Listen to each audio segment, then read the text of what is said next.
some of these white people, you gotta fucking, make them. You gotta get them bow. One thing, if I was Asian, I'd make white people bow. Yeah.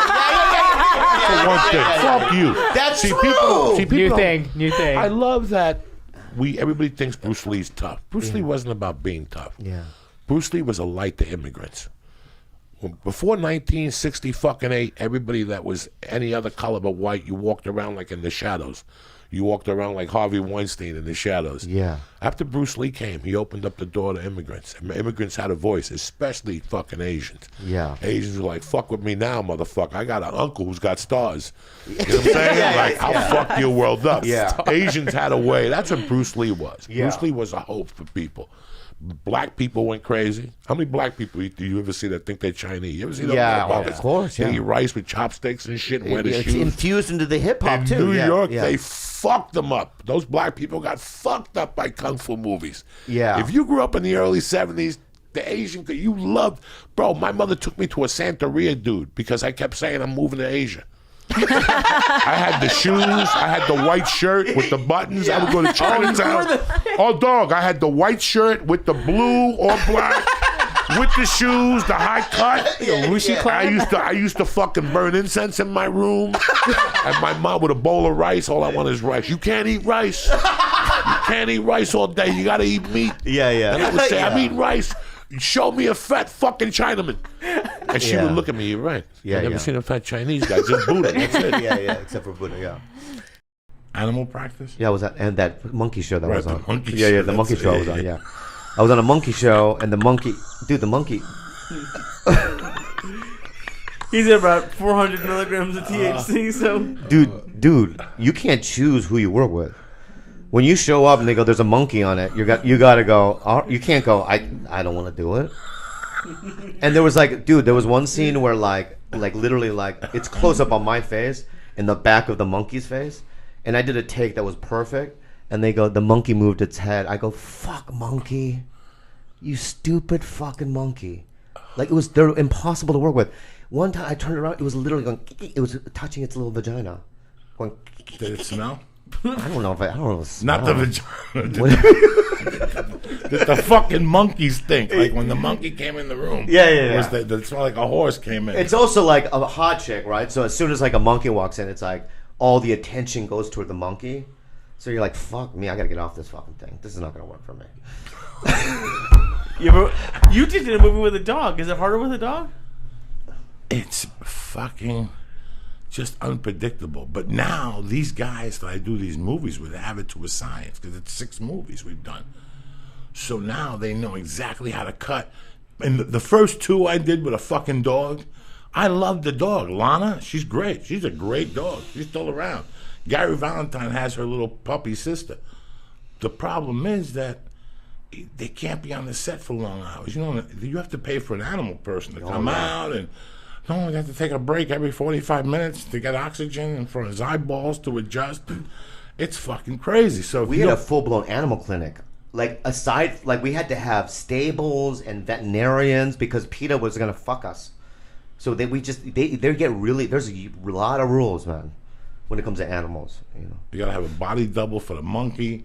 In case you gotta have Just get Noe Gonzalez. You know what I mean? Yeah, no, you have let's say you have a stand-in dog. There's a stand-in dog, but let's say you want to hit that dog with a car.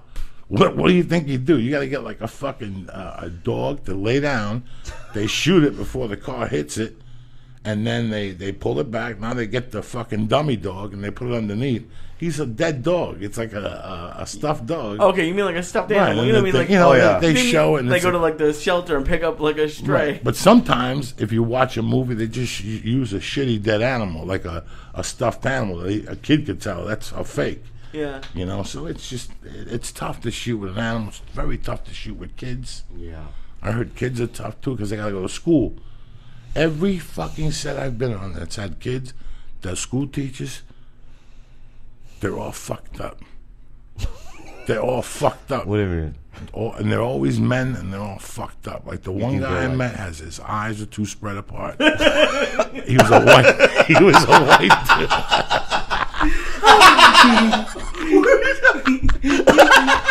You thought about that for way too long. Yeah. No, I swear. Yeah, to God. googly eyes. He had like fucked up eyes. Fish eyes. I call them fish eyes.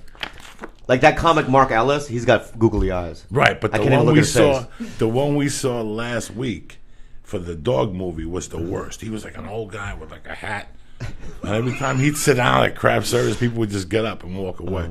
He was that fucking creepy. You and I are similar in this way also, is that we get like 3 or 4 lines in a movie. You know?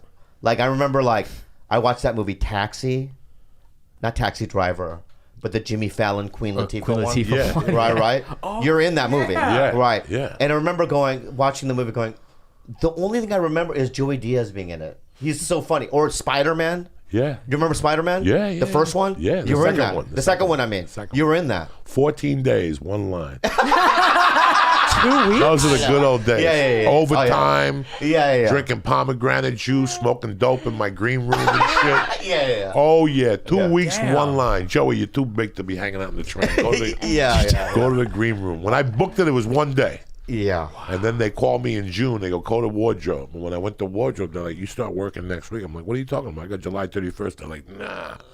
Those Yeah. were the good old days. Good man. old days. They let you sit for 2 days. Or you're like in your trailer and you fall asleep for like 7 or 8 hours, and you open your eyes, you don't know where you are, and then you get a knock, and then some nerd. We're not going to use you today. Yeah. You can You go go home. home, and you're like, wow, that was a great nap. That was fucking great. Yeah. Lobster tails on Oh, Friday. On Spider-Man 2, yeah, lobster tail wow. on Friday. And white people still be eating salads and apple pie. I'm eating lobster tails to go. I got 19 lobster tails. Yeah. I'm shoving lobster tail in every pocket. Have you ever done a movie where you weren't even in it at all? Where like they cut it out?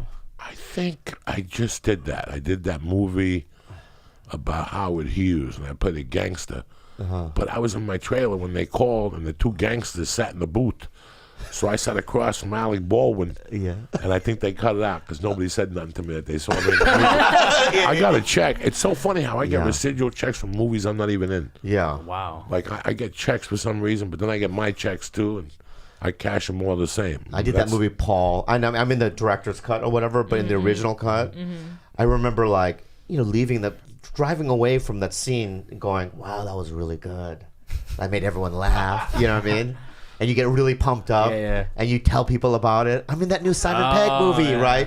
And it comes out, and they go, "You weren't in it," and you're like, "Oh fuck, my bad." How many Vicodin, like when you have an injury, are you supposed to take a day? 4? 2 to 4, yeah. 4, I was taking 5, 30. I was taking Brett Favre, like, yeah. 30 fucking Vicodins a day. And how many did you do that one weekend in Houston? You did a lot of I something. did 30 Valiums Oh my god. in 3 days, Bobby Lee. Yo, that'll put down a T-Rex, man. That put me down. I was talking sideways till Friday. Like I wouldn't even call the house because I was calling on. How you doing, Bobby Lee? Who's this? It's Joey Diaz speaking to the phone. It's Joey Diaz speaking to the phone. It's Joey Diaz. It was fucking horrible. I didn't even go home. I got out on a Sunday. I woke up in Beaumont, Texas, and I made Pete, the owner of the lap stop, take me to Intercontinental. And I got room service and all that Houston food, and I swear to God, by Wednesday, Thursday, I went to my buddy's house, who was an attorney. I stayed with him, and I still couldn't talk. Like I didn't. Why'd you take that many? Because I had them.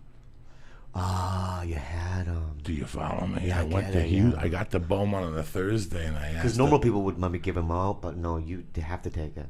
It was fucking Bobby. You've been there. I know. We've been there. Where it's just.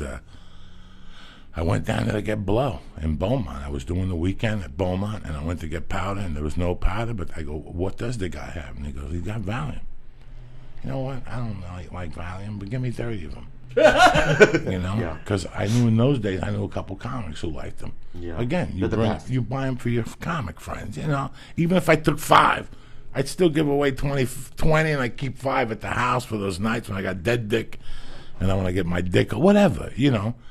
And I went down there and I had him. I never forget this. I had him in a brown bag, like a brown bodega bag, you know, like a beer can bag. Yeah. And I had him in there, and I would just keep going in there and eating them. But the Friday was sickening because I had no weed, so I had no weed either. So I was eating the Valiums. So I started like at 7 in the morning. Valiums only burn halfway. The rest go into your fat. I was 400 fucking pounds. They were all over and I kept popping them. You know? And You had to perform that way? I went, I got on the floor the first night and did my comedy on Mitch Hedberg on the floor. You did it lying down? Yeah, it's Josh Wolf. It was, people knew. Then Saturday I kept eating them, and then the coke came. Then I mixed it with Jägermeister, and I just went. And then there was a little hot freak that was at Beaumont. We started talking, and she was going to drive her boyfriend home and come back to the hotel. So we were going back and forth. Then she showed up, and she put a bikini on in the room. And we started eating fucking Valiums and doing powder. Then I ran out of blow at like 7 in the morning, and I called my friend's younger brother. He came and got me and took me to like the worst part of Beaumont, where there's no Latinos, no Mexicans, no Chinese. It's just white people that hate everybody. And they took me deep into a cabin, and we bought an 8-ball. It was the best blow I ever did. It was mixed with hatred. You could tell it was cocaine cut with hatred, though. I was fucked up. Bobby Lay went back. She was naked playing with a pussy when I walked in the hotel. I never seen nothing like that. Wow. She was just playing with a pussy. It was like on fire. It was juicing everywhere. And I took my dick out and tried to get it hard. It was fucking like I never even told the story. Like, it was just the creepiest drug story, like at the end. This is 2005, after The Longest Yard came out. I was just going for it. Like, I was fucking gone. I walk in the hotel room, I close the door, and it was one of those things that you have to walk around, and it was 2 beds in the room, and she's balls-ass naked, just fucking with 5 hands in there, fucking rubbing a clit. And I go over, and my dick is this big, and I'm fucking trying to whack off in her mouth, and it's not getting hard, and she's sucking it, and she's sucking it, and she keeps going, I have a boyfriend, and she'd suck it for like another 2 minutes, and then I love my boy. This is like the creepiest morning ever. And I'm hearing people at the hotel, they're in town for some Christian thing, and I'm hearing them get ready for church, and this is all going through your head, man. And finally, I ate more pills. And finally, like at 10, she goes, I gotta go. My boyfriend's picking me up in a half hour. We're going to his parents for lunch. I'm like, you just sucked my dick, my dead dick, for 3 hours. You're gonna sit there across from your mother-in-law? Are you fucking crazy? And I remember going for the bag, and they were gone. And going, maybe she robbed me. And no. That's what I was thinking too. Did she check some? No, because she had 2. She wasn't even a Valium chick. She was a coke chick. And I didn't check into a rehab. I just checked it for a week and a half, and I came back to LA and kept an eye on the monkey.